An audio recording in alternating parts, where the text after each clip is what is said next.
रमेश उपाध्याय, जिन्हें मैं भाई जी कहा करता था, हिंदी के पहले बड़े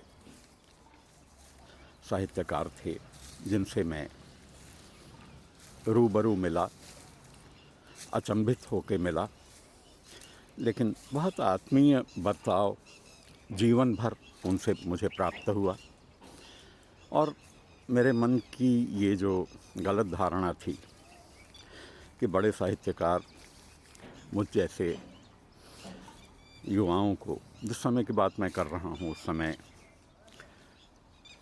मैं एकदम लिखना पढ़ना छोटे स्तर से शुरू कर रहा था, कोई भाव नहीं देंगे।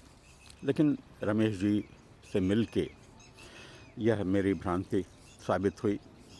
उन्होंने जो आत्मीयता शुरू के दिनों में दिखाई थी मिलने पर, वह आत्मीयता जीवन पर्यंत उन्होंने बनाए रखी। और मुझे इसका गर्व है कि मुझे उनके साथ का मौका मिला। आज की तारीख में वो नहीं हैं, लेकिन उन्हें याद करना हमेशा अच्छे और प्रेरक पलों के रूप में मेरे साथ रहेगा। मेरी उनकी मुलाकात भौतिक रूप में नहीं, लेखकीय रूप में सबसे पहली मुलाकात भागलपुर में इमरजेंसी के दिनों में हुई, जब उनका नाटक गिरगिट हम लोगों ने खूब किया। इमरजेंसी के दिनों में उस तरह के नुक्कड़ नाटक करना मुश्किल था, लेकिन सौभाग्य से वहाँ जो एसपी साहब थे, वो एक प्रोफेसर के पद से आईपीएस में आए थे और उन्होंने ये हम लोगों को मौका दिया। कई बार वो स्वयं देखने आते थे और हम लोगों ने गिरगिट नाटक का खूब मंचन किया और पूरी तरह से लग के, क्योंकि उन दिनों हम लोगों की छुट्टियां भी थीं, कॉलेज यूनिवर्सिटी बंद थे सारे। तो और हमें यही लगता था कि चेखव ने जब ये कहानी लिखी होगी तो शायद सोचा नहीं होगा कि भारत जैसे देश में भी और हिंदी समाज में, हिंदी पट्टी में यह नाटक इतना हिट नाटक माना जाएगा, जिससे हर देखने वाला अपने जीवन से जुड़ा हुआ महसूस करेगा। उसके बाद उनकी एक कहानी थी देवी सिंह कौन, उस पर भी नाटक लिख के हम लोगों ने भागलपुर में कई बार किए। उसके बाद मेरी मुलाकात उनसे भौतिक रूप में दिल्ली में हुई। राणा प्रताप बाग में रहते थे। प्रज्ञा, संज्ञा और अंकित तब बहुत छोटे छोटे थे और मैं मुकुल के साथ, चंद्रेश के साथ अपनी दिल्ली की छुट्टियों में जब भी आता था तो उनके पास जाता था, उनसे मिलता था और उनके साथ हम पूरा समय बिताते थे। लगभग पूरा दिन उनके साथ बीतता था। तब उन्होंने कथन पत्रिका निकालनी शुरू की थी और कथन का संपादन रमेश उपाध्याय करते थे, लेकिन उनका इतना आत्मीय व्यवहार हम लोगों के साथ था, बराबरी के स्तर का, कि हमें कथन अपनी पत्रिका लगती थी।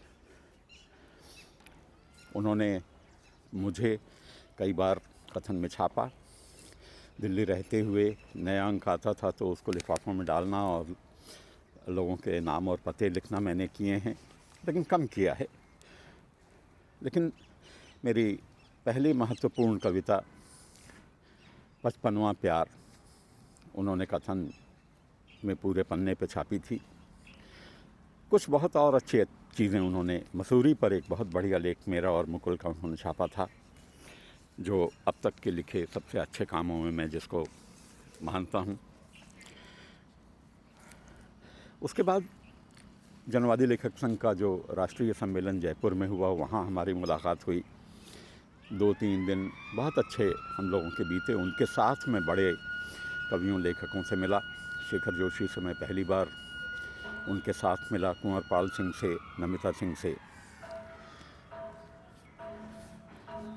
उसके बाद जनवादी लेखक संघ की जब रुड़की की स्थापना हमने की, उस समय उन्हें आमंत्रित किया। उन्होंने अपनी, तब पंजाब का आतंकवाद अपने चरम पर था, और उन्होंने एक बहुत अच्छी कहानी वहाँ सुनाई थी। यदि मैं नाम में गलती नहीं कर रहा हूँ तो हंसो हिना हंसो, यह कहानी थी।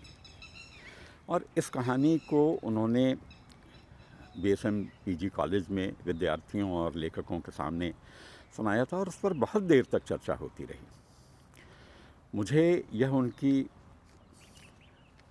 शानदार कहानियों में लगती है। बाद के दिनों में मैं जब रमेश जी को मैं पढ़ता हूँ तो उनकी एक कहानी, पागलों ने दुनिया बदल दी, एक लैंडमार्क कहानी लगती है। वैसी कहानी हिंदी में कोई नहीं है। वे अक्सर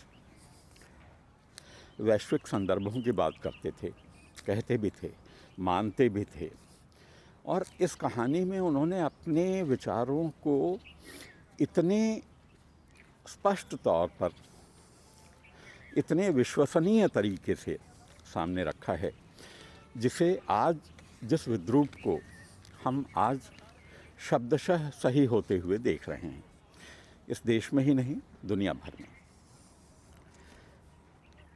इस कहानी में पागलों के हवाले से, पागल जिनको शायद सरकारी भाषा में पागल कह दिया जाए, लेकिन वह हंसी उनका प्रतिरोध का हथियार था। वे हमेशा हंसते रहते थे, उनको आप कुछ भी करें वे हंसते रहते थे। और यह हंसी अंततः कैसे पूरा परिदृश्य बदल देती है, किसी शहर, किसी देश का नहीं बल्कि पूरी दुनिया का। यह कहानी तो मुझे लगता है कि मानक रूप में विद्यार्थियों को हर स्तर पे और पूरे देश में पढ़ाई जानी चाहिए। इसका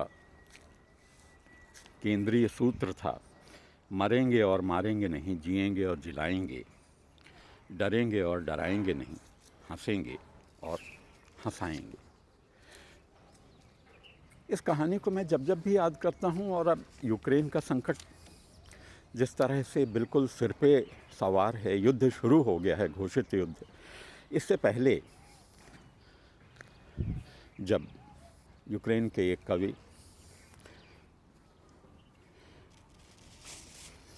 की एक किताब डेफ रिपब्लिक मैंने पहली बार पढ़ी, और उसमें जो रूपक उस कवि ने, जो स्वयं बहरे हैं, उन्होंने जो रूपक गढ़ा है कि यूक्रेन पर जब ऑक्यूपेशन करने वाली सेनाएं रूस उन्होंने नाम नहीं लिया है, लेकिन जब आईं तो उन्होंने एक लड़के को कोई हुक्म दिया जो उसको सुनाई नहीं पड़ा। उसको भरी सभा में सब लोगों के बीच में चौराहे पे उन्होंने गोली मार दी सैनिकों ने। दरअसल वह लड़का बहरा था, सुन नहीं सकता था, इसलिए सैनिकों को हुक्म को सुन नहीं पाया और उसे अपने जान की कीमत चुकानी पड़ी। इसके बाद पूरा समाज, जिस शहर की वो बात करते हैं, उस शहर के सभी नागरिक बहरे हो जाते हैं। यह एक चोजन डेफनेस है। वे बहरे थे नहीं, लेकिन उन्हें यदि किसी की बात नहीं सुननी है, उन्हें अपने तरीके से रहना है, चाहे आप कुछ भी करो, गोली मार दो, बहस करो, कोई हुक्म सुनाओ, नहीं सुनना है। तो ये जो चोजन डेफनेस इल्या की कविता में है, वो इससे बहुत पहले चोजन हंसी, लाफ यदि आप कह दें, तो रमेश जी ने अपनी इस कहानी में सामने रखा था। अद्भुत कहानी है। इस कहानी का एक सिरा राहुल सांकृत्यायन की 22वीं सदी, जो 1917 में लिखी गई थी, उसको छूता है, और दूसरा सिरा रमेश जी के बाद, बहुत बाद में मनोज पांडे जैसे लेखक की जो किताब है स्वर्ण देश की लोक कथाएँ, इस किताब की कहानियों तक आता है। ऐसे दूरदर्शी और स्वप्नजीवी बेहतर दुनिया के लिए उनके ब्लॉग का विषय था, का टाइटल था, और वे बेहतर दुनिया के लिए सोचते थे और लोगों को सोचने के लिए प्रेरित करते थे। उन्हें याद करना बेहतर दुनिया के लिए लड़ने और सपने देखने जैसा है। रमेश जी की स्मृति को मेरा सादर प्रणाम।